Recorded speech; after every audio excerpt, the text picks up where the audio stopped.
ಈಗ ನಮ್ಮ ಮೆಸೇಜ್ ಕೊಡ್ತೇನೆ ಹೇಳ್ತೇನೆ. ಕ್ವಶನ್ ಅವರ್ ಅಲ್ಲ, ಪ್ರಶ್ನೋತ್ತರ ಒಂದು ನಿಮಿಷ. ಪ್ರಶ್ನೋತ್ತರ ಅವಧಿ ಪ್ರಾರಂಭ ಆಗೋದಕ್ಕಿಂತ ಮುಂಚೆ ಮಾನ್ಯ ಅಧ್ಯಕ್ಷರೇ, ಒಂದು BSc ಸಭೆಯಲ್ಲೂ ಕೂಡ ನಾನು ಇದನ್ನು ಉಲ್ಲೇಖ ಮಾಡಿದೆ.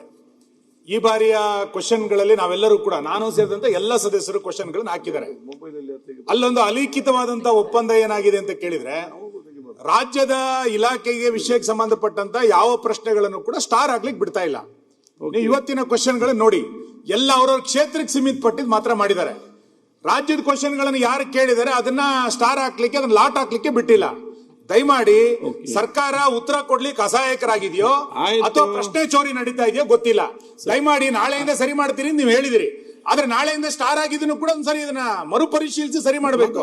ನಾನು ಈಗ ಉದಾಹರಣೆಗೆ 34 ಕ್ವಶನ್ ರಾಜ್ಯಕ್ಕೆ ಸಂಬಂಧಪಟ್ಟಿದ್ದು ಹಾಕಿದ್ದೀನಿ, ಯಾವ್ದು ಕೂಡ ಸ್ಟಾರ್ ಹಾಕ್ಲಿಕ್ಕಿಲ್ಲ. ಅಲ್ಲಿ ಏನ್ ಹೇಳಿದಾರೆ ಅಂತಂದ್ರೆ, ಆಯಾ ಕ್ಷೇತ್ರಕ್ಕೆ ಸೀಮಿತ ಪಟ್ಟಿದ್ದನ್ನು ಮಾತ್ರ ಸ್ಟಾರ್ ಮಾಡ್ತೀವಿ ಅಂತ ಹೇಳಿದ್ದಾರೆ.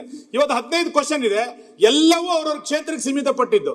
ರಾಜ್ಯದ ಕ್ವಶನ್ಗಳನ್ನ ಯಾವಾಗ ಕೇಳೋದು, ಹೆಂಗ್ ಉತ್ತರ ತಗೊಳ್ಳೋದು? ದಯಮಾಡಿ ಇದನ್ನ ನಿಮ್ಮ ಕಚೇರಿಯ ಸಿಬ್ಬಂದಿಗಳಿಗೆ ಹೇಳಿ ನಾಳೆಯಿಂದನೇ ಇದನ್ನ ಸರಿಪಡಿಸಿ.